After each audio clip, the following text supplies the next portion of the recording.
पक्षियों के प्रभाती गायन से आंखें खुली। नवंबर माह का शीतल सवेरा, उगता हुआ सूर्य, खिड़की के पार नीम का बड़ा सा वृक्ष और उसकी टहनियों पर बैठी नटखट नन्ही नन्ही चहकती चिड़ियां थीं। दृश्य सुखद सुहावना था।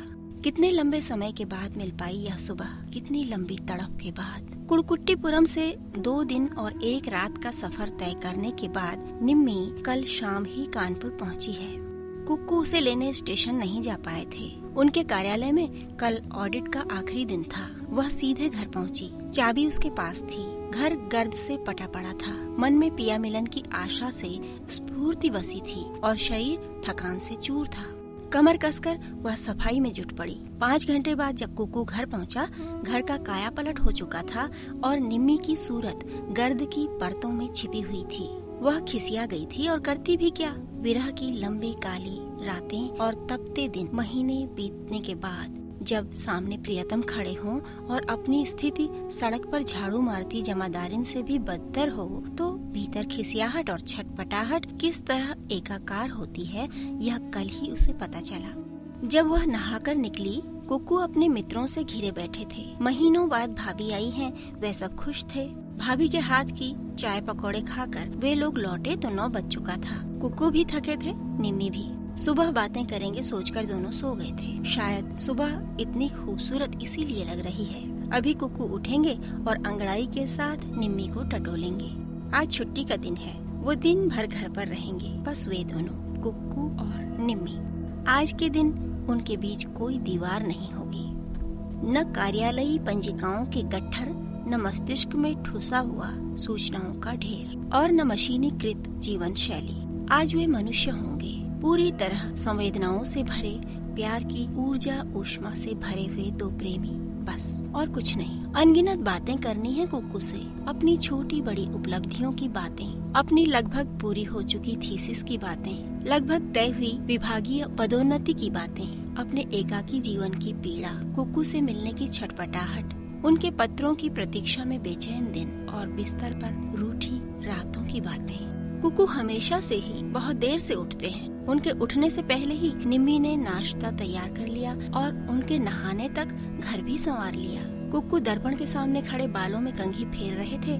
निम्मी ने देखा कि उनकी कनपट्टी पर 2-4 चांदी के तार झलक रहे हैं। इन्हें मैं कतर डालूंगी। उसने मन ही मन निर्णय लिया। आज के दिन हमारा है, बस हमारा। हमारे बीच न कोई सोने का तार होगा न चांदी का। आज हम पूरे दिन प्रीत के निर्झर में नहाएंगे। कल सुबह ही उसे कुक्कू के गांव के लिए रवाना होना है। 2 दिन सास ससुर के पास रहकर फिर अपनी माँ के पास जाना है, बस 1 दिन के लिए, और फिर वापस कुड़कुट्टीपुरम। फिर महीनों की छुट्टी, वही मशीनी दिनचर्या, वही विरह की कसमसाती रातें। आज का दिन अमूल्य है, इसका पल पल अमूल्य है। कुक्कू सामने के दरवाजे पर ताला डाल देते हैं। कोई आएगा तो सोचेगा कि हम घर पर नहीं हैं। बहुत चतुर हो गई हो कुड़कुट्टीपुरम रहकर, कुक्कू ने थोड़े आश्चर्य से कहा। रघुराज कल ही न्योता दे गया है। किस बात का न्योता? उसकी शादी में नहीं जा पाई थी ना तुम? उसकी पत्नी को तुमने अभी तक देखा भी नहीं है, इसलिए। जाना पड़ेगा, निम्मी ने उदास होकर पूछा। हाँ, जाना तो पड़ेगा ही, मित्र जो है मेरा। कुक्कू, तुम अपने मित्रों से बहुत प्यार करते हो। निम्मी को अपनी आवाज अपने कंठ से नहीं बल्कि कहीं दूर खिड़की के पार से आती हुई महसूस हुई थी। केवल बहुत ही नहीं, बहुत बहुत प्यार करता हूँ। निम्मी ने कहना चाहा कि कुक्कू, मैं भी तो तुमसे बहुत प्यार करती हूँ ना, बहुत बहुत बहुत प्यार करती हूँ। तुम्हारे सारे मित्र तुम्हारे आसपास 8-8 घंटे घिरे रहते हैं, घर और कार्यालय हर जगह का साथ। मैं तो महीनों में आती हूँ, उस पर भी एकांत के जो कुछ 1 दिन या कुछ 1 घंटे ही मिल पाते हैं। उसने कहना चाहा था पर कह न सकी। गले में कांटे से उगाए और फिर उन कांटों के बीच जैसे किसी ने अपनी भींची हुई मुट्ठी अटका कर रख दी थी। रघुराज के घर बाद में चलो, सबसे पहले खोटे के यहाँ चलेंगे। उसे और उसकी पत्नी को भी बहुत शिकायत रहती है कि तुम उनके यहाँ नहीं आती हो। फिर सिन्हा के घर चलेंगे, वो भी मेरा बहुत अच्छा दोस्त है। कुक्कू उत्साह से कहे जा रहा था। ठीक है, शाम को 4 बजे घर से निकल लेंगे, सबको मिलाएंगे। उसने अपने आप को ढांढस बंधाते हुए से स्वर में कहा। अरे नहीं नहीं, शाम को नहीं, तुम जल्दी से तैयार हो जाओ। नाश्ता हो ही गया है और लंच बाहर कर लेंगे। फिर यारों के घर जा रहे हैं, गैरों के घर नहीं। हमें होटल में खाने की जरूरत ही कहाँ पड़ेगी। फिर हम लोग जल्दी लौट नहीं पाएंगे। निम्मी ने आशंका व्यक्त की। तुम अभी तैयार हो जाओ, मैंने नागर जी से कहा है कि हम सबसे पहले आपके ही यहाँ आएंगे। तो एक मेजबान नागर जी भी होंगे? अब निम्मी को गुस्सा आने लगा था। इस तरह तो पूरा दिन खराब हो जाएगा। सोचते सोचते वह जल्दी जल्दी तैयार हो ली। शायद शाम अपनी हो। स्कूटर पर बैठते ही उसने कुकू को गुदगुदाया। अच्छा, आज की शाम तो मेरे नाम करने का वादा करो। कुकू ने गर्दन को थोड़ा सा पीछे घुमाते हुए कहा, मैंने तो जिंदगी ही तुम्हारे नाम कर दी है, इसमें एक शाम की औकात ही क्या है। कुकू के साथ निम्मी भी हंस पड़ी। नागर जी के घर की संकरी गली में उनका स्कूटर मुड़ ही रहा था कि सामने से तिवारी ने हाथ हिलाया। निम्मी चाहती थी कुकू अनदेखा कर दें, परंतु उन्होंने स्कूटर रोक दिया। बड़ी गर्मजोशी से तिवारी ने उनसे हाथ मिलाया और तिवारी वही अवांछित अनुरोध करने लगा, आइए हमारे घर आइए। 10 कदम पर तिवारी का घर था। कुकू स्कूटर खींचते उधर मुड़े तो निम्मी को भी जाना ही पड़ा।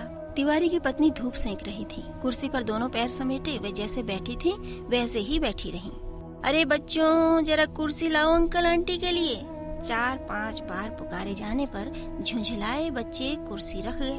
बेटी ने अंकल आंटी की ओर देखे बिना ही माँ को घूरा। मम्मी, आप भी हर समय डिस्टर्ब ही करती रहती हैं, एक भी पिक्चर ढंग से नहीं देखने देती। देखा मेरे बच्चे कितने टीवी वाले हैं। बैठिए बैठिए, मैं तो नाश्ता करके 1-2 घंटे यहीं बरामदे में बैठी रहती हूँ। पास पड़ोस की आ जाती हैं, फिर मैं 2-4 घंटा पास पड़ोस में हो आती हूँ। खाना तो मैं सारे दिन का सुबह ही बना लेती हूँ। तिवारिन विस्तार से अपनी दिनचर्या बताती रहीं, अपनी विशेषताएं सुनाती रहीं। तिवारी और कुकू पहले फाटक पर खड़े खड़े बतियाते रहे, फिर कुर्सियाँ उधर ही खींच ले गए। वे उधर ऑफिस की वार्ता में उलझे थे। आधा घंटा निम्मी के लिए पहाड़ काटने जैसा हो गया। चलो चलें। निम्मी ने कुकू की ओर मुंह मोड़ा। हाँ हाँ चलते हैं कहकर भी निकलते निकलते आधा घंटा और खिसक गया। तिवारिन फाटक तक विदा करने आई। बताओ, ये भी कोई बात हुई? आपने तो चाय तक नहीं पी, फिर आइएगा चाय पीने। जी आएंगे, कहकर निम्मी ने जल्दी से हाथ जोड़े और स्कूटर पर बैठ गई। कितनी बेढब औरत है, घंटे भर तक अपनी ही बकबक सुनाती रही। मुझे यह भी नहीं पूछा कि मैं कहाँ रहती हूँ, क्या करती हूँ, कैसी हूँ, और चाय न पीने का उलाहना तो यूँ दे रही थी जैसे चाय सामने धरी हुई हो और तब हम छोड़कर जा रहे हों। छोड़ो भी, अल्प बुद्धि औरतें हैं ये। निम्मी का मन हुआ कि कड़क कर पूछे कि इन अल्प बुद्धि औरतों के घर ले क्यों आते हो मुझे, किंतु आगामी सुकोमल घड़ियों पर तुषारपात के डर से चुप ही रही। नागर जी की पत्नी कपड़े धो रही थी। बोली, कुर्सी यहीं बाथरूम के दरवाजे पर डाल दो, बातें भी हो जाएंगी, काम भी। निम्मी ने आज्ञा पालन किया, वहीं कुर्सी डालकर बैठ गई। इतनी दूर रहा करे हो तुम, बताओ यहीं क्यों न करा लेती अपनी बदली। यहाँ हमारे कार्यालय की कोई शाखा ही नहीं है। सरकारी ना है तुम्हारी नौकरी? नहीं, मैं तो प्राइवेट कंपनी में हूँ।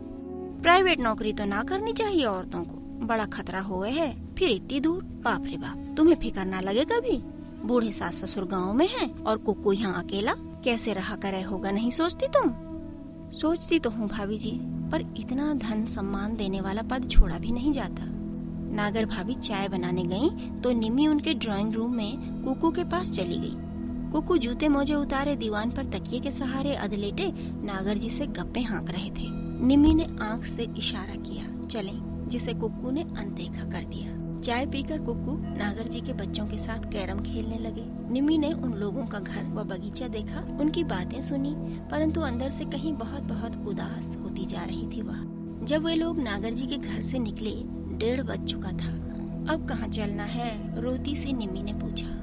खोटे के घर चलना है, मुझे भूख लगी है। होटल से खाकर जाएंगे तो वो बुरा मानेगा। वे खोटे के घर पहुँचे तो कुकर की सीटी की आवाज बड़ी आकर्षक महसूस हुई उसे। अरे आज कैसे रास्ता भूल गयी? खोटे भाभी ने उनका स्वागत किया। कमाल है भाई, आप तो हमारे घर आते ही नहीं। मैं यहाँ रहती ही कितना हूँ, मुश्किल से साल में 15 दिन। फिर भी हम आपके घर के 10 चक्कर काट लेते हैं, तब आप आती हैं। निम्मी ने चुप्पी बांध ली। खोटे भाभी बहुत उत्साह से बताती रही थी कि उन्होंने दूरदर्शन पर जो लोकगीत गाया था वह कितना लोकप्रिय हो, कि उनका बेटा धारा प्रवाह अंग्रेजी अखबार पढ़ लेता है, कि उनके मायके में टेलीफोन लग गया है, कि उनके पति कभी रसोई में नहीं जाते। निम्मी की छटपटाहट बढ़ते बढ़ते विद्रोह का रूप ले रही थी। 3 बजने वाला था। ठंडी चाय ज्यों-त्यों गले उतारी। मेज पर प्लेट में दाल मोठ थी। पेट में मूषक दौड़ हो रही थी, लेकिन किसी ने एक बार भी लेने को नहीं कहा। कैसे ले ले निम्मी इस ढींग हाँकू माहौल में? अब अनुमति दीजिए, कहते हुए निम्मी खड़ी हो गई। कुक्कू भी उठने लगे। अरे भाई, खाना खाकर जाना। खोटे जी सोफे पर पसरे पसरे बोले। फिर पत्नी की ओर घूमे। कितनी देर है अभी मैडम? कुछ जल्दी बना लीजिए मैडम। दाल के साथ चावल बना लीजिए बस, बाकी चीजें छोड़ दीजिए, ये लोग भी खाकर चले जाएंगे। डिशेज कम कैसे हो सकती हैं? कहकर श्रीमती खोटे ज्यों ही रसोई की ओर गईं, निम्मी ने अपने कदम बाहर की ओर मोड़ लिए। कुक्कू ने स्कूटर किधर घुमाया, किधर जा रहे हैं, इस ओर उसका जरा भी ध्यान नहीं था। क्रोध उसकी सहिष्णुता को झुलसा रहा था और पेट की भूख उस आग में घी का काम कर रही थी। सिन्हा के फाटक पर स्कूटर रुका, तब निम्मी कुछ संभली। कुक्कू ने घंटी बजाई, फिर खुद ही फाटक खोला। बरामदे में कुर्सियां पड़ी हुई थी, वे बैठ गए। लगभग 10 मिनट बाद थोड़ा सा दरवाजा खुला। तौलिया लपेटे सिन्हा सामने खड़ा था। ओ हो, तुम हो? लपक कर कुक्कू को बाहों में भर लिया सिन्हा ने। बैठ यार बैठ, मैंने कल ही वॉशिंग मशीन खरीदी है, आज उसका उद्घाटन किया है, अभी आता हूँ। सिन्हा झटपट अदृश्य हो गया। कुक्कू ने अखबार उठा लिया। निम्मी के अंदर का पारा थर्मामीटर फोड़कर बाहर निकलने को बेचैन होने लगा। पूरे 25 मिनट बाद श्रीमती सिन्हा आईं। उसके 10 मिनट बाद सिन्हा महोदय आए। यार आज तो मजा आ गया। सिन्हा उत्साहित थे। आज घर के 55 कपड़े धुले हैं। सिन्हा वॉशिंग मशीन के गुणगान करते रहे। श्रीमती सिन्हा चाय बना लाईं। निम्मी को अब तक भूख ने इतना बेहाल कर दिया था कि खाइए खाइए कहे जाते ही उसने खाना शुरू कर दिया। 4 बिस्कुट और 7-8 तले काजू खाकर ही उसने दम लिया, लेकिन पेट को तब भी राहत न मिली। शाम ढलने लगी थी। उस बेला से अपने मन का साम्य लगा निम्मी को। अब रघुराज के घर की ओर स्कूटर दौड़ रहा था। उसके घर से लगभग 100 मीटर पहले ही किसी से गुप्त मंत्रणा सी करता दिखाई दे गया रघुराज। कुक्कू ने स्कूटर धीमा किया। तुम घर चलो, मैं भी आता हूँ, कहकर रघुराज व्यस्त कदमों से दूसरी ओर बढ़ गया। रघुराज के आंगन से लगी रसोई की खिड़की से दिखाई दिया था कि कोई अपरिचित महिला खाना बना रही है। रघुराज की दुल्हन ही होगी, निम्मी ने अनुमान लगाया। कुक्कू ने द्वार खटखटाया। घर पर नहीं है। अंदर से सपाट पर ऊंची आवाज आई उस महिला की। कुक्कू ने कमरे के दरवाजे को धक्का दिया। वह खुल गया तो कुक्कू अंदर आकर कुर्सी पर आसीन हो गए। बंधी बंधी सी निम्मी भी दूसरी कुर्सी पर टिक गई। क्या उसने तुम्हें पहचाना नहीं? रघुराज की दुल्हन ही है ना? हाँ है तो वही। अकेले तुम ही तो गए थे शादी में अपने विभाग से। 2 महीने की जान पहचान के बाद भी तुम्हें नहीं पहचाना? पहचाना तो होगा, फिर निकलकर क्यों नहीं आई? दरवाजा क्यों नहीं खोला? मैं क्या जानूं? निम्मी सोच में डूब गई। क्या बहुत सुंदर है? नहीं, सामान्य है। घमंडी होगी क्या? शायद नहीं होगी। निम्मी उलझना चाहती थी, लेकिन घर दूसरे का था। कुक्कू ने अखबार उठा लिया। निम्मी दीवार पर लटके कैलेंडर और तस्वीरों को अकारण देखती रही। उनमें दर्शनीय कुछ भी नहीं था। एक दीवार पर घड़ी भी थी। वह भी सुदर्शन तो नहीं थी, पर निगोड़ी सुइयां कितना अटक अटक कर चल रही हैं। टिक टिक टिक। 5:30। उठो ना, 5:30 बज गए। रघुराज को तो आ जाने दो। अखबार के पीछे से कुक्कू बोला। 5:45 तक रघुराज आया। बातों बातों में फाइलें खुली, पन्ने पर पन्ने पलटे। निम्मी की आंखें घड़ी से शिकायत करने लगीं। 6 बजने पर रघुराज पर्दे के पीछे चला गया। 6:10 पर वापस आया। निम्मी 2-3 बार फुसफुसाई, चलो न घर। और कुक्कू ने उतनी ही बार कहा, चलते हैं बाबा, रघुराज को तो आ जाने दो। रघुराज वापस कमरे में आया तो किसी सहकर्मी के साथ कभी घटी किसी दुर्घटना का जिक्र छिड़ गया। यह जिक्र 6:30 तक चला। फिर रघुराज अंदर गया। 10 मिनट बाद चाय की ट्रे लेकर वापस लौटा। जब वे रघुराज के घर से वापस निकलने लगे, निम्मी ने घड़ी को घूरा। तुमने 7 बजा ही दिए ना? रघुराज अकेला ही उन्हें छोड़ने आया। दूर सड़क तक वह साथ पैदल चलता रहा। उसके साथ चलने के लिए कुक्कू स्कूटर घसीटता रहा। कुक्कू के साथ कुड़ती हुई निम्मी घिसटती रही। 8 मिनट बाद रघुराज पान की दुकान पर रुक गया। कुक्कू ने स्कूटर स्टार्ट किया और निम्मी पीछे बैठ गई। तुम तो कह रहे थे रघुराज ने न्योता दिया है। हाँ तो यह कोई न्योता था? पत्नी तो बाहर तक नहीं निकली। कुक्कू चुप रहा। निम्मी ने उसकी पीठ पर मीठा मुक्का मारा। तुमने मेरा सारा दिन खराब कर दिया। सब गुड़ गोबर हो गया तुम्हारे दोस्तों के कारण। मेरे दोस्तों की बुराई न करना, अच्छा न होगा। कुक्कू ने नकली गुस्सा दिखाया। क्या कर लोगे? निम्मी ने नकली धमकी दी। कुक्कू ने हाथ पीछे कर निम्मी की जांघ में चुटकी काटी। आउच! निम्मी ने दोनों बाहें कुक्कू की कमर में लपेट ली। गिर जाती तो? कुक्कू की पीठ पर सर टेक कर वह तनाव से मुक्ति पा रही थी कि धचके के साथ स्कूटर रुका। सामने हो हंसता हुआ रस्तोगी खड़ा था, कुक्कू का लंगोटिया यार। कुक्कू और रस्तोगी 20 मिनट वहीं सड़क किनारे खड़े खड़े बतियाते रहे, बचपन के दोस्तों, स्कूल, पड़ोसियों और लड़कियों के बारे में। निम्मी हाँ हूँ करती रही, मन से उस वार्तालाप में साझी नहीं हो पाई। चल सामने रेस्तरां में चाय पीते हैं, रस्तोगी ने प्रस्ताव रखा। कुक्कू ने जोरदार समर्थन व्यक्त किया। रेस्तरां से बाहर निकलते हुए निम्मी ने घड़ी देखी, 8। रस्तोगी, अब क्या प्रोग्राम है तेरा? कुछ नहीं यार, 1000 बातें अभी तुझसे और करनी है। ऐसा करते हैं, तू जा घर, मैं भी एक जरूरी अपॉइंटमेंट निपटा कर तेरे घर आता हूँ, डिनर साथ करेंगे। क्षणांश में ही निम्मी ने सोच लिया होटल से 3 लोगों का खाना पैक कराना है, पर तभी सामने देखा रस्तोगी के गले में बाहें डाले कुक्कू कह रहा था, हाँ यार, बहुत दिन से साथ साथ खाना खाया भी नहीं, और वो भी भाभी के हाथ का। रस्तोगी हो हंस रहा था। कुक्कू की मुंडी अभिभूत भाव से समर्थन में हिल रही थी।